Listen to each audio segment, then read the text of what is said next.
क्यों देखो कैसे भ्रम पैदा किया जाता है और नैरेटिव सेट किया जाता है। पहले गौ माता को गाजर खिलाते हुए दिखाया जाता है। जानवर दोस्तों बहुत ही इमोशनली इंटेलिजेंट होते हैं। इंसानों की तरह ये बहुत से इमोशंस फील कर सकते हैं। फिर बताया जाता है इलेक्टोरल बॉन्ड के बारे में कि बीफ एक्सपोर्टर्स ने बीजेपी को पैसा दिया। लेकिन क्या आप ये जानते हो कि इलेक्टोरल बॉन्ड्स के डेटा से हमें पता चलता है देश की सबसे बड़ी बीफ एक्सपोर्टिंग कंपनी ने 5 करोड़ रुपए चंदा डोनेट किया शिवसेना को और 2 करोड़ रुपए चंदा डोनेट किया बीजेपी को। फिर बताया जाता है कि भारत किस तरह से विश्व का बीफ का सेकंड लार्जेस्ट एक्सपोर्टर बन गया है। और एज ऑफ 2024 इंडिया दुनिया का दूसरा सबसे बड़ा देश है बीफ एक्सपोर्टिंग के मामले में। फिर धीरे से बताया जाता है जो कंपनी बीफ एक्सपोर्ट कर रही है वो बफलो मीट एक्सपोर्ट कर रही है। इनकी खुद की वेबसाइट के अनुसार Allana is the world's largest producer and exporter of frozen halal boneless buffalo meat. अब आपके दिमाग में गौ माता की फोटो होती है और बीफ को आपको लगता है कि भाजपा की सरकार बीफ एक्सपोर्ट करवा रही है, यानी गौ मांस एक्सपोर्ट करवा रही है। ये जर्मन शेपर्ड नहीं है, जर्मन चूजा आप लोगों को ये नहीं बताता कि विदेश में और मिडिल ईस्ट में भैंस के मीट को भी बीफ ही बोला जाता है। वकील हूं, परसेप्शन को पकड़ना जानता हूं, यह होता है टूलकिट का agenda.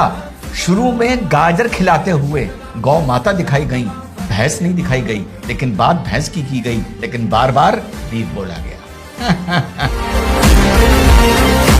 India does not export beef.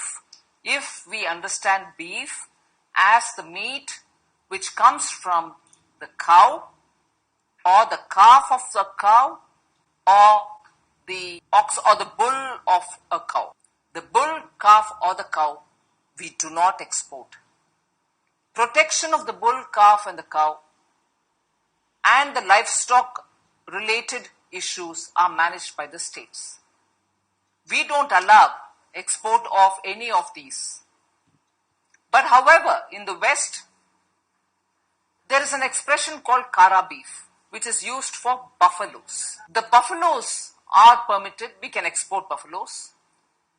And therefore, if there is any confusion that we are permitting buffalo export in the name of beef, no, we don't export beef.